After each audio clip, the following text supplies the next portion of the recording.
Boa tarde, meu nome é Rodrigo Ximenes e hoje eu vou falar sobre a curadoria da base de conhecimento.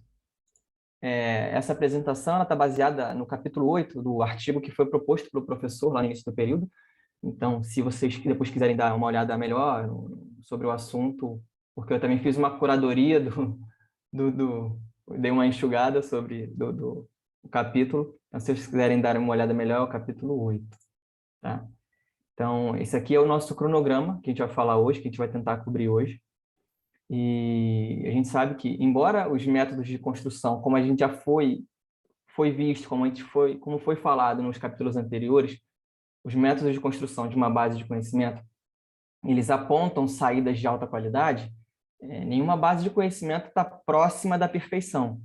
Sempre a gente vai ter algum erro, e esses erros sempre vão resultar em declarações incorretas, e a cobertura completa de tudo de uma base de conhecimento, ela deve ter uma meta indescritível e é impossível de se cumprir, né? Mas a garantia da qualidade e a curadoria das informações que ela possui, a gente tem que manter e até aumentar o valor delas, né?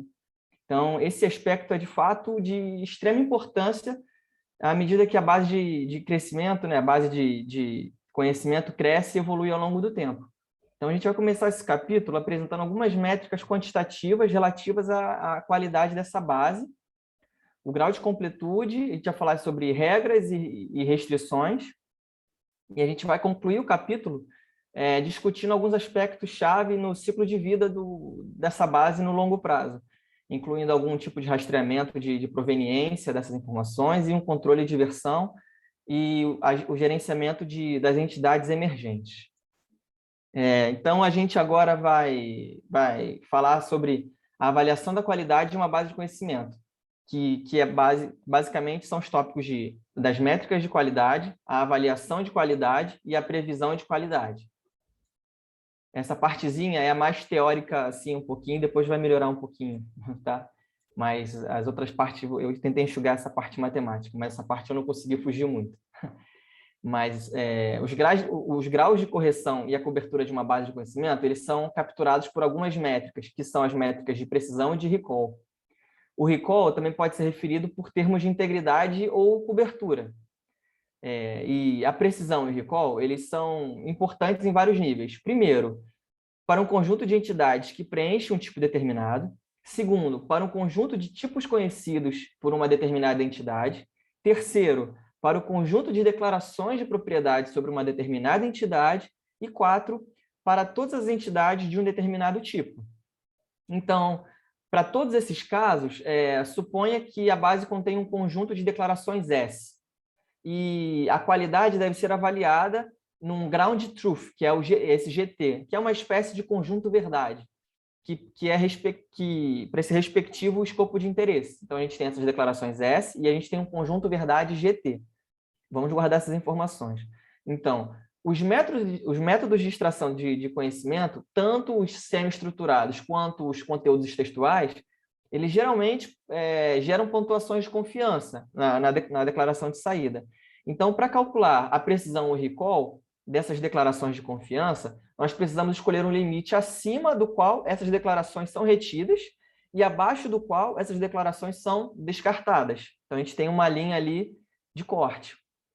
Então, para evitar que essa escolha difícil e altamente dependente da aplicação, a gente usa uma abordagem que é calcular a precisão e recuperar essa faixa de valores limite. E aí, sim, a gente inspeciona o resultado com uma curva de precisão, recall e trade-off. É um gráficozinho que eu dei uma eliminada aqui para dar uma enxugada, mas existe uma curva de precisão, recall e trade-off. Tá? Além disso, para cada um desses pontos, a gente precisa conhecer a precisão e o recall para calcular a sua média harmônica e usar esse valor como uma métrica de qualidade. E é esse F1 score que está aí, essa formulazinha. Então, além dessas medidas padrão, né, existem sim outras métricas de interesse que podem ser calculadas, como, por exemplo, densidade, conectividade da base de conhecimento. Essa conectividade é o número de declarações por entidade. E também tem o número médio de links para as outras entidades. Então, essas são as métricas para qualidade. Vamos falar agora sobre a avaliação da qualidade. As definições de precisão e recall, elas precisam desse conjunto verdade, desse GT. Como, por exemplo, você tem na sua base de conhecimento, você quer pegar todas as músicas do Bob Dylan ou todos os artistas que fizeram covers, né, que são as versões das músicas do Bob Dylan. Para obter esse conjunto verdade abrangente, é impossível, né, muito abrangente em alguns casos. É impossível você ter esse conjunto verdade muito grande. Então, para você avaliar essa precisão e esse recall, a gente precisa recorrer a uma amostragem, tá? Então, para avaliar a precisão, a gente seleciona um subconjunto aleatório desses elementos, e para cada um desses elementos, a gente decide se está correto ou não. Então, para avaliar o recall, a avaliação é baseada a avaliação baseada na amostragem, ela fica um pouco mais difícil, porque o ponto-chave é a cobertura com o objetivo de capturar todo o conhecimento de interesse. Então, uma abordagem comum nesse caso é ter anotadores humanos mesmo, com pequenas coleções de conjunto verdade. Vamos falar agora sobre a predição da qualidade. Algumas vezes, as fontes das quais a base é construída, ela não pode ser difícil caracterizar ela como de confiança. Por exemplo, alguns usuários online, né, criados por usuários online. Então, por exemplo, a colaboração de bases de conhecimentos criadas onde muitos usuários, fica difícil de você predizer a qualidade. Então, para o caso em que o conteúdo da base é criado por esse usuário, como a gente falou agora, 3 tipos de sinais eles podem ser usados. Primeiro, o recurso do usuário, com conhecimento geral ou número de contribuições. Segundo, características do assunto ou da declaração da base em consideração, como a popularidade, controvérsia. E o terceiro ponto é as características conjuntas do usuário e do assunto, usando os 2 pontos anteriores. Que, por exemplo, um usuário ele vive no país em qual ele adiciona a informação da base de interesse? Sim ou não? Então, você vai tentar fazer essa predição. Vamos pular agora para o próximo assunto, que é falar sobre a completude dessa base de conhecimento, que é sobre a completude local e declarações negativas. Falando sobre a completude local, a gente sabe que nenhuma base de conhecimento pode ser totalmente completa. Como a gente falou anteriormente, a gente vai falar isso mais algumas vezes a seguir, porque é muito importante. Nenhuma base de conhecimento ela pode ser totalmente completa. Então, isso sugere que diferentes bancos de dados, que são tradicionalmente interpretados como um mundo fechado, que também pode ser escrito como um CWA, a gente deve tratar essas bases de conhecimento como um OWA, que é Open World Assumption, que assim, você está trabalhando com um mundo aberto de possibilidades, né? O que esse OWA significa? Ele diz que se uma declaração não está na base, ela pode, no entanto, ser verdade no mundo real. Se o valor de verdade é desconhecido, você pode não ter informações suficientes sobre ele. Então, o que você pode dizer? Que a ausência de evidência não é evidência de ausência. A gente viu muito isso, né, agora no tempo de Covid, né, sobre cloroquina, ivermectina, se pode, se não pode, aquela história toda, não vou entrar em discussão, né? Mas a ausência de evidência não é evidência de ausência. E isso as bases de conhecimento usam, que é o Open World Assumption. Tá? Então, apesar do OWA de sugerir que a ausência de evidência não é evidência de ausência, a gente pode observar algumas vezes e indicar que uma base está completa, porém, localmente. Por exemplo, um exemplo prático. Um humano ele pode afirmar que instâncias de um grupo específico, por exemplo, como a gente estava conversando sobre os laureados do Prêmio Nobel ou os vencedores do Grammy, eles estão completos, certo?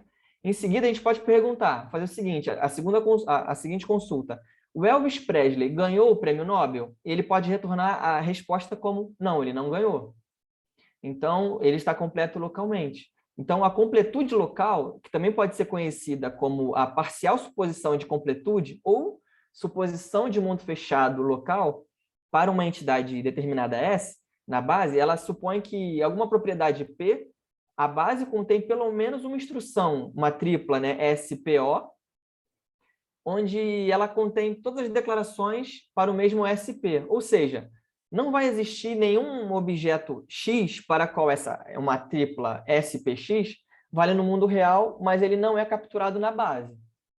Por exemplo, se você conhece um dos filhos de uma pessoa, então você pode assumir que você conhece todos eles. S é completo em relação a P. É uma forma generalizada desse LCA que se aplica a classes inteiras, né? Afirma que para todas as entidades de S de um determinado tipo T, em uma determinada propriedade P, o conjunto fechado de SP está completo, que é a definição de LCA, tá bom? Vamos falar agora sobre afirmações negativas, né? Negative statements. Que a gente sabe que a ideia do design das bases de conhecimento é armazenar apenas declarações positivas, e que, de fato, elas fazem com sucesso. Mas, algumas vezes, é interessante a gente guardar algumas declarações explícitas. Por exemplo, algumas declarações que não se sustentam, ou, apesar da crença comum, eles são dignos de nota. Por exemplo, vou explicar. A gente pode querer afirmar explicitamente que o Ennio Morricone, que é o artista, né? Ele nunca morou nos Estados Unidos. Apesar dele ter feito grande sucesso e ter grande influência em Hollywood, ele nunca morou nos Estados Unidos. Ou então que o Elvis Presley nunca ganhou um Oscar, apesar dele ter estrelado vários filmes. A gente também tem uma outra declaração que é, por exemplo, a Angela Merkel não tem filhos. Então, ter esse conhecimento em mãos da negativa, que não é uma coisa comum, é interessante você ter essa curadoria de informações negativas na sua base. Tá? Vamos passar para o próximo tópico, seguindo em frente, que é falar sobre as regras e restrições para fazer uma boa curadoria de uma base de conhecimento. Deixa eu falar agora sobre as restrições, as regras deduzidas e a mineração de regras. Até agora, a gente considerou algumas declarações atômicas, né? Mas um ativo importante para uma curadoria são os padrões lógicos, ou, idealmente, algumas invariantes na base. Por exemplo, toda criança tem 2 pais no momento do seu nascimento. Ou então, as mães são, principalmente, casadas com os pais de seus filhos. Somente humanos podem se casar. São três regras, 3 invariantes que a gente pode tomar por base para começar. Essas invariantes, elas são chamadas de conhecimento intencional. E elas existem de maneiras diferentes para fazer de formas diferentes. E existem, perdão, me enrolei. E existem formas diferentes de fazer o uso desse conhecimento intencional. Tá? A gente vai destrinchar mais essas declarações à frente, mas vamos partir dessas declarações. Então, as restrições ou constraints, elas definem invariantes que devem ser satisfeitas pela base, que, por sua vez, para essa base ser logicamente consistente, ela deve cumprir as condições necessárias para estar correta. Por exemplo, quem é casado deve ser uma pessoa humana, certo? Então, se a base souber, por exemplo, do casamento do Elvis, mas ela não tem o Elvis como uma pessoa, na classe pessoa, ele pode sinalizar como se a base estivesse inconsistente. Como isso deve ser tratado? Vamos ver mais à frente, porque a gente sabe que o Elvis é uma pessoa, mas ele não está na classe pessoa, ele está em outra classe. Então, ele deve ser casado, mas deve ser pessoa, mas não está na classe pessoa, então está inconsistente? Vamos seguir em frente. Então, as regras, elas vão definir um cálculo para deduzir as declarações adicionais, a fim de completar essa base e tornar ela logicamente consistente. Por exemplo, se a base deixar de ver o Elvis como uma pessoa, como a gente falou antes, essa regra poderia adicionar ele na base, como uma premissa de que há uma declaração do casamento do Elvis. Então, esse é o propósito dessas linguagens lógicas, como o OWL, que está fora do nosso escopo agora, essa linguagem OWL. Só vou falar que existem linguagens lógicas, de regras lógicas, que trabalham essas regras para fazer com que essas adições aconteçam. Tá? Então, essas linguagens que a gente acabou de falar, elas vão tentar trabalhar para impor essas restrições ou para corrigir esse tipo de erro. E existem também as regras flexíveis, né? As soft rules, que elas vão expressar as restrições de plausibilidade, valendo para a maioria dos casos, mas elas vão tolerar exceções, como as outras regras não permitem. Essa já permite exceção. Então, por exemplo, aquele padrão que a gente conversou lá atrás, de que as mães casadas com os pais e seus filhos certamente têm exceções, né? As mães falou lá que as mães casadas com os pais as mães são casadas com os pais e seus filhos. Isso tem exceção, mas ainda captura a maioria do caso comum. Mas essa regra, essa soft rule, pode existir como uma restrição flexível para detectar esse conteúdo que não é plausível na base de conhecimento. E aí a gente sinaliza isso para a curadoria.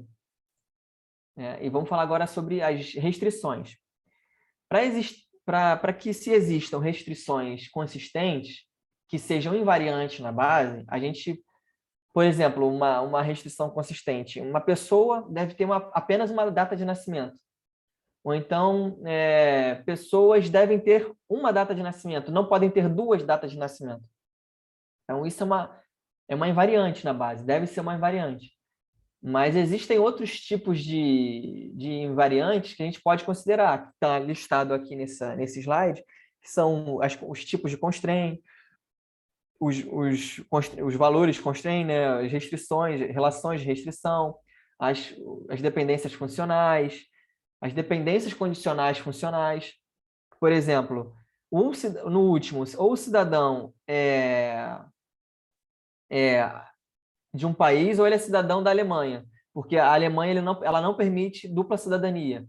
Então, assim, existe esse constraint, essa restrição para esse caso específico, né? Eu vou passar um pouco mais rápido para adiantar. Vamos falar agora sobre as regras dedutivas. Existe uma regra dedutiva que pode inferir que as declarações, para você adicionar uma declaração na base, ela pode tornar a base mais consistente e pode aumentar a sua cobertura. Por exemplo, uma regra ela pode codificar que as entidades em um relacionamento casado com deve ser entre pessoas humanas, né? Então, você deduziu que casamento é entre pessoas humanas. Então, por exemplo, a gente estava vendo lá atrás que Elvis não estava adicionado na classe pessoa. Mas aí, se você fala que Elvis é casado, mas ele não está na classe pessoa, então você adiciona Elvis à classe pessoa. Mas isso é legal, é interessante você fazer isso, mas você pode produzir contradição. Porque se você deduziu, você pode deduzir quantas coisas você queira. E você pode cair num buraco. Por exemplo, imagina que numa regra adicional, que você pode adicionar que uma entidade ela não pode pertencer à classe de pessoa, mas ela também não, ou ela pertence à classe de pessoa, ou ela pertence à classe de personagens fictícios. Digamos que Elvis esteja na classe fictício. Então, você vai introduzir uma contradição na sua base. Tá, legal. E como é que você trata esse caso? Existem diversas abordagens que vão tentar reparar essas contradições. Uma opção é identificar um conjunto mínimo de axiomas a serem removidos. Você colocar um grupo de possíveis contradições. Por exemplo, você vai remover a primeira instrução em vez da segunda. Se ele é uma pessoa ou se ele é um personagem fictício. Então, você vai manter a que tem a maior confiança. Elvis é mais pessoa ou ele é mais personagem fictício? Então, você remove a que você tem menos confiança e mantém a que você tem mais confiança. O outro ponto para você sobre regras e restrições é a mineração de regras, que é uma tarefa para você tentar identificar os padrões lógicos e invariantes numa base de conhecimento. Por exemplo, nosso objetivo aqui é descobrir que as pessoas são casadas e que, se elas são casadas, elas costumam morar na mesma cidade. Então, a mineração de regras ela vai ser usada para remover restrições, declarações espúrias ou fazer deduções baseadas em regras para preencher essas lacunas na base.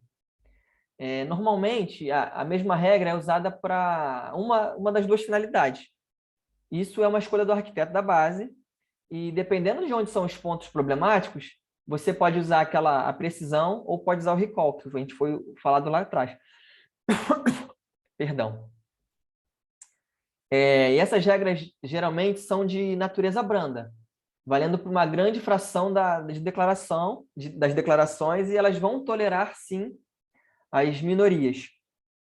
Por exemplo, se você tem um prefeito de uma cidade que está localizado naquele país, então ele provavelmente, né, ele é cidadão daquele lugar, daquele país.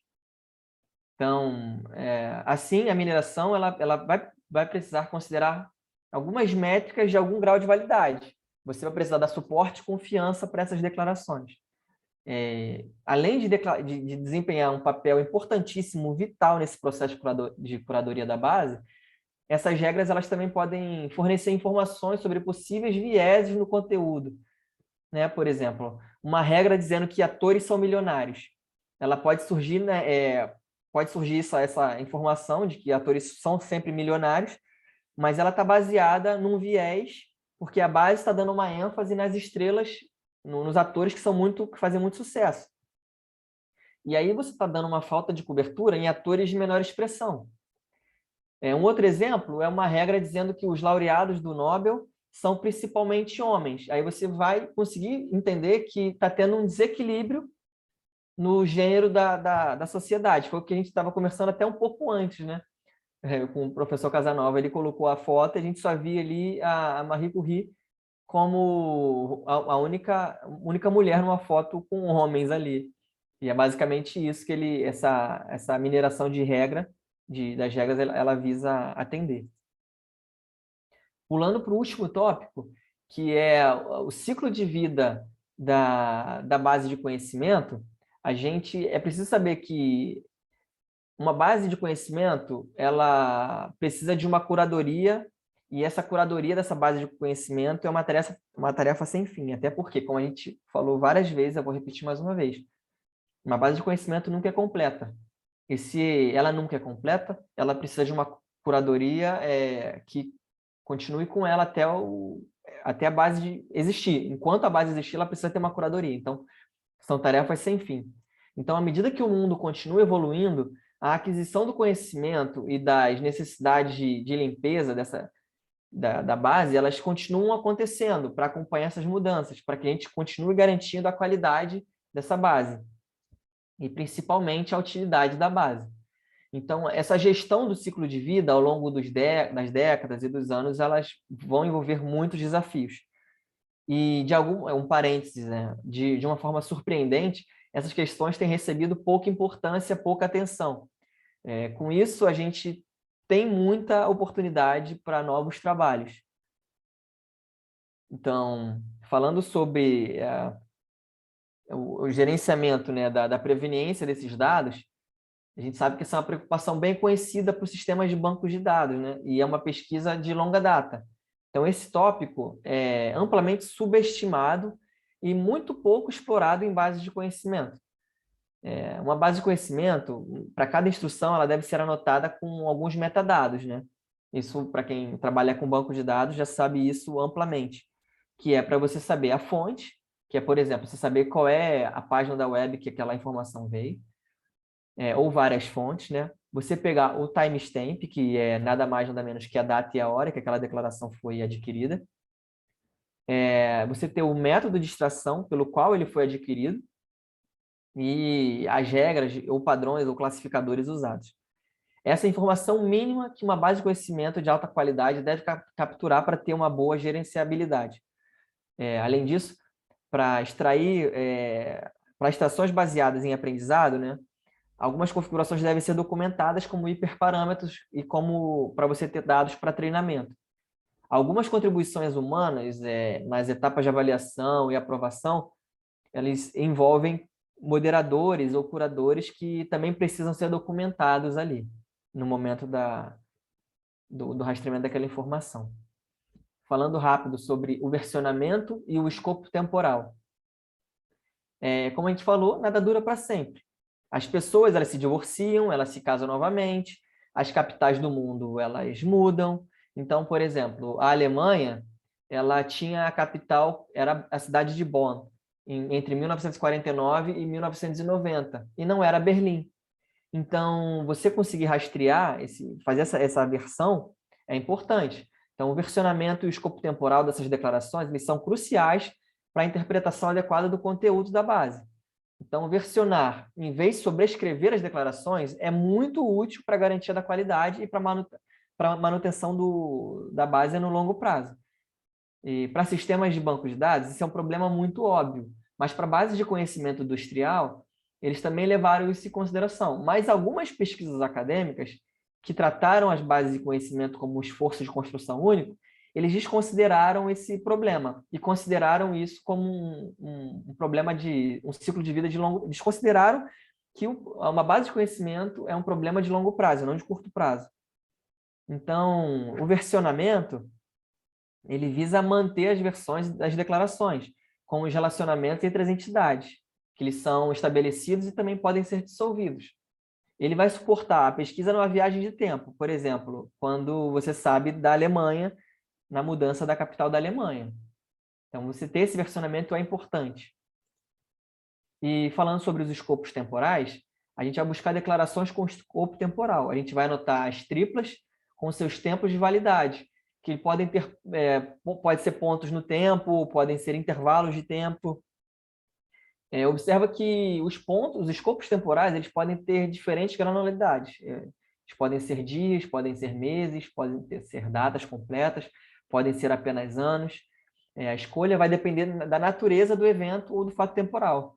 Isso também vai depender da precisão de como eles foram relatados nas fontes de conteúdo. E, para finalizar, nosso último slide, vamos falar agora sobre as entidades emergentes. Um aspecto importante do conhecimento é saber lidar com essas entidades emergentes. Por exemplo, quando você descobre numa fonte da internet e você pretende tirar alguma ambiguidade dessa entidade, como é que você vai fazer? Mesmo que haja uma boa correspondência na base, você precisa interpretar muito bem essa informação.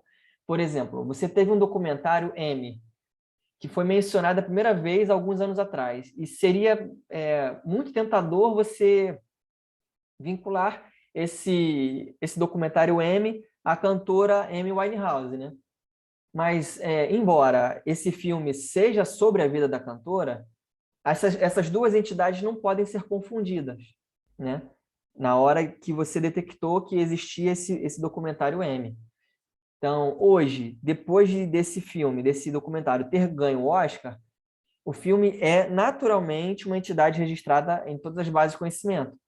Mas a situação geral é que haverá um atraso entre as novas entidades que passam a existir e que vão se tornar notáveis, né? Então, da mesma forma, as entidades existentes que não são notáveis o suficiente para serem cobertas, elas podem se tornar proeminentes do dia para a noite. Por exemplo, os cantores sertanejos, ou então cantores de barzinhos que fizeram sucesso e do dia para a noite eles fizeram sucesso. Então, você precisa reconhecer eles o mais cedo possível para acelerar o conhecimento da base e é crucial você não confundir essas entidades com os nomes semelhantes que já existem na base.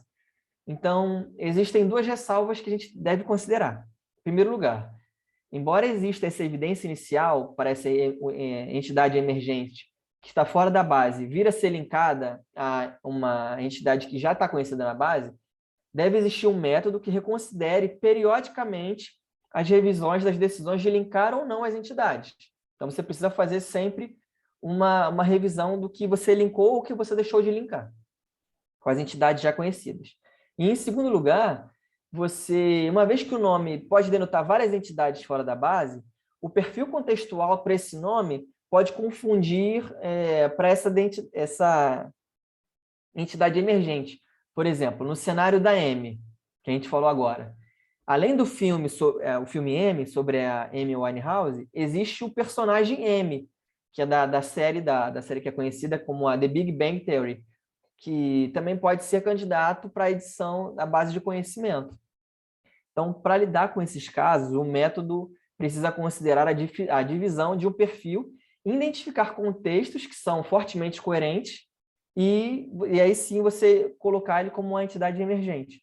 Ao longo prazo, uma curadoria, visto isso tudo, uma curadoria humana ela pode ser necessária para manter essa qualidade e a utilidade dessa base de conhecimento e permitir com que seja útil por muito tempo. Bom, acho que eu falei bastante, desculpa.